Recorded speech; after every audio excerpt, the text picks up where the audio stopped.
Hey everybody, Joseph Rothschild here, aka Mono Bluetron, back again with another episode of 10-Minute Testing. So, today we're fielding a request from the comments to check out DDD, more commonly known as Different Dimension Demons, since I guess Konami forgot they already actually released an entire archetype that had the initials DD.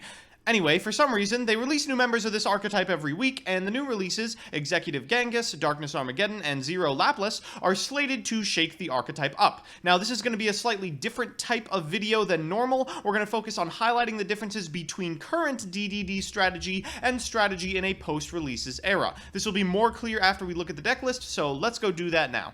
So, here's the list. Now, if you've never played with or against DDD, you probably have no idea what the hell is going on. Don't worry. As always, I will give you an explanation of the deck, which will probably be quite long, a discussion of what makes the two lists different, and of course, the old card by card. So, first, for those of you who don't know, DDD is a thinking duelist deck. It's also, and I am not shitting you here, an archetype of demonic office workers.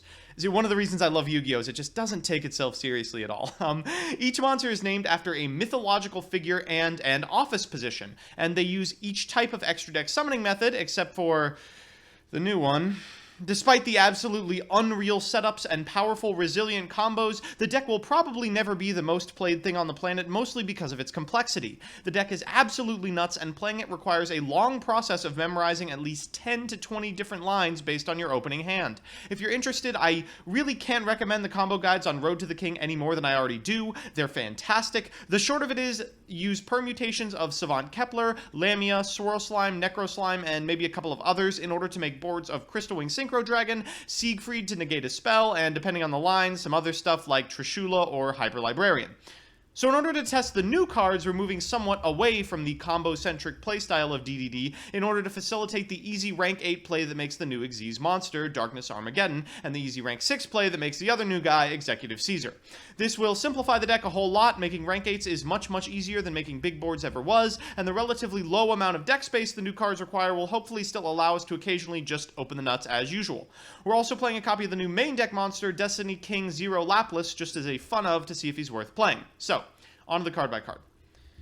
I hope you are ready for a long video. We're playing 3 of all the good ones. First is Savant Kepler. Now, this card allows you to add a Dark Contract to your hand or bounce a DD when it's normal or special summoned. Next is Swirl Slime. This baby lets you fusion summon using itself and another card from your hand. Then it can be banished from your graveyard to special summon a DD from your hand. After that is Necro Slime, which can be banished from your graveyard along with another guy to summon a DDD fusion.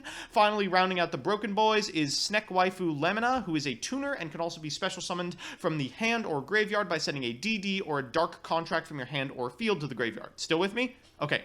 The next two guys help combos situationally. Savant Copernicus can send a DD or Dark Contract from your deck to the graveyard when he's normal or special summoned. Abyss Ragnarok specials when he's normal or specialed and can banish your opponent's cards, and he specials from grave when you special a DD if he's in the scales.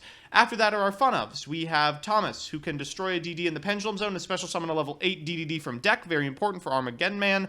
Orthos can be special summoned easily and pops spell and trap cards, which leaves us with our new bud, Laplace. This man gets double the attack of an opponent's monster he attacks, cannot be destroyed by battle once per turn, and is just generally an asshole. Since there's a bit of room in the deck, we're also playing 2 copies of Radiant Kaiju and 1 Max C. Next are our spells. 3 copies of Allure of Darkness to find combo hands, 1 1-for-1 in order to get our many good 1-stars, but usually Kepler, 1 Upstart, 1 Foolish Burial to send Necro, Lamina, or Swirl, 2 Twin Twisters, which allows us to not lose the game, and our contracts. We have 3 Dark Contract with the Gate, which lets us do 1,000 to us during our standby phase, and tankies us once a turn, and 3 Dark Contract with the Swamp King. Oop, I cut one. 2 Dark Contract with the Swamp King, which allows us to fusion summon DDDs.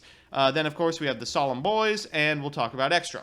We have 1 copy of Wave King Ragnarok. We don't go into him often, but he's a big dumb dude, so we're playing him as an out to other big dumb dudes. 2 copies of Beowulf. He's another big dumb man, at least he gives piercing, but we're playing 2 instead of 1, or occasionally none, because he's a rank 8, which makes him prime material for Armageddon. 1 Dark. She prevents us from actually dying to our contracts by gaining us life points when we would take damage. Chainbird matchup, and more importantly, features in several combos. 2 copies of Blaze King Genghis. This sucker is the reason for the deck. When they're on the field, if you special summon a DDD, you get to special another from your graveyard. For synchros, we have a Trish, which we can make with the 2-card combo. Excellent when we've already blown our load the previous turn. A Crystal Wing, which constitutes a majority of our boards. A Siegfried, who usually makes an appearance alongside Crystal Wing and can negate a spell once per turn. A Gust King Alexander, who has the Genghis effect. A Librarian, because occasionally we synchro 4 times a turn. A Formula Synchrons, who can draw cards and make plays. And our Xyzes. We have 1 copy of Executive Caesar. He can negate effects that special summon a monster, then pump himself and his friends. He also floats a little.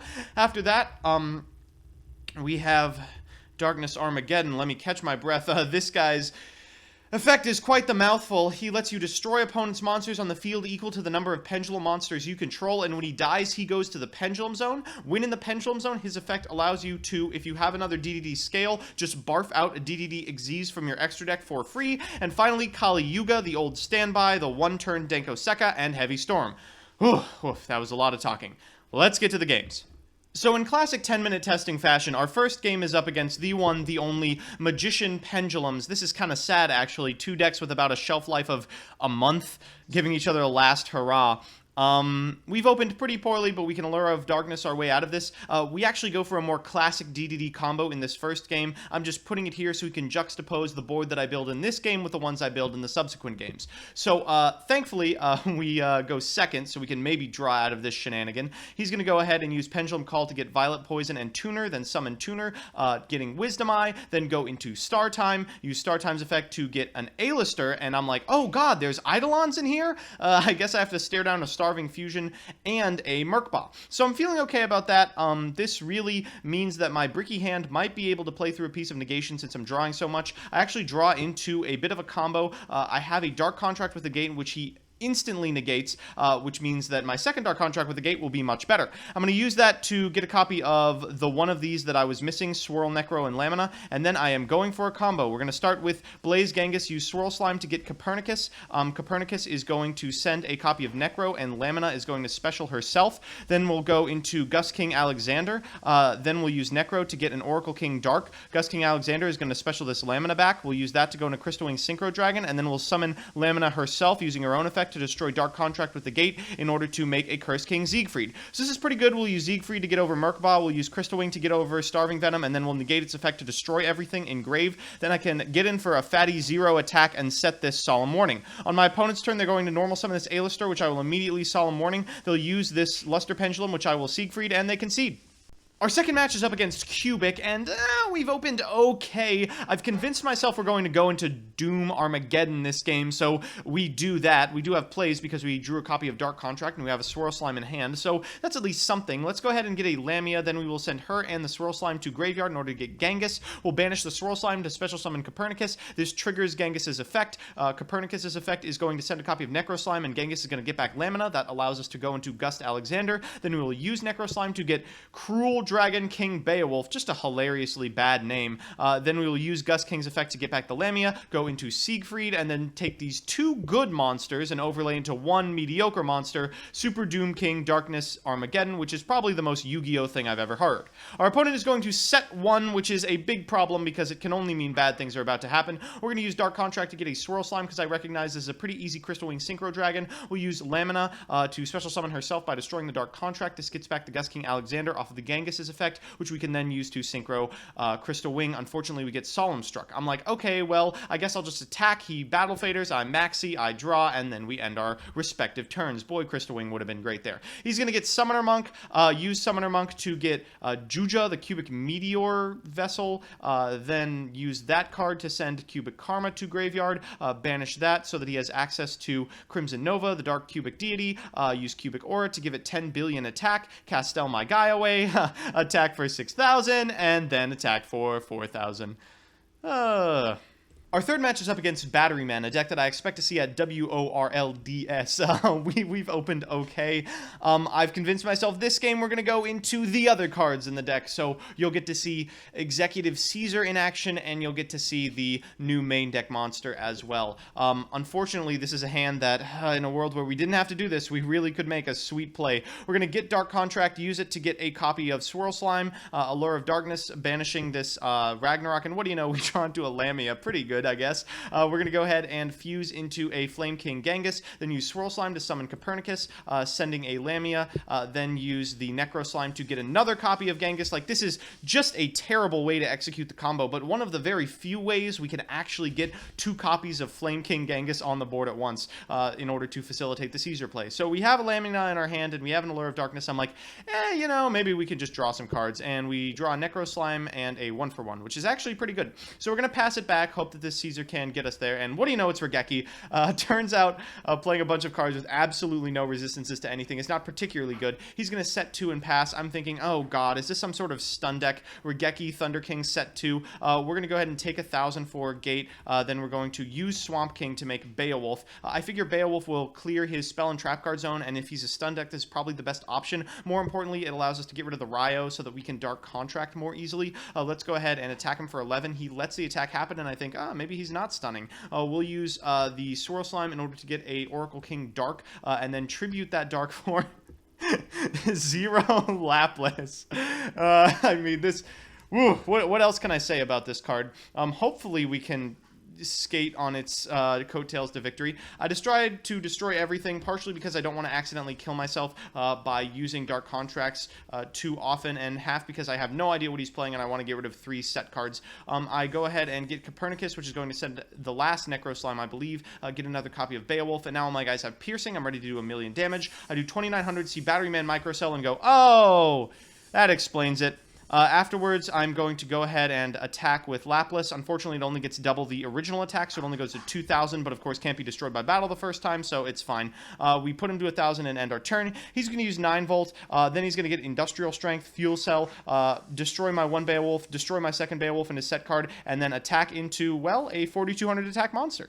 So we're back with the deck, and it's kind of hard to make a statement about the viability of this specific playstyle, just because I think the effectiveness of the new cards is going to 100% rely on if or if not someone can figure out a way to integrate them into the old combos.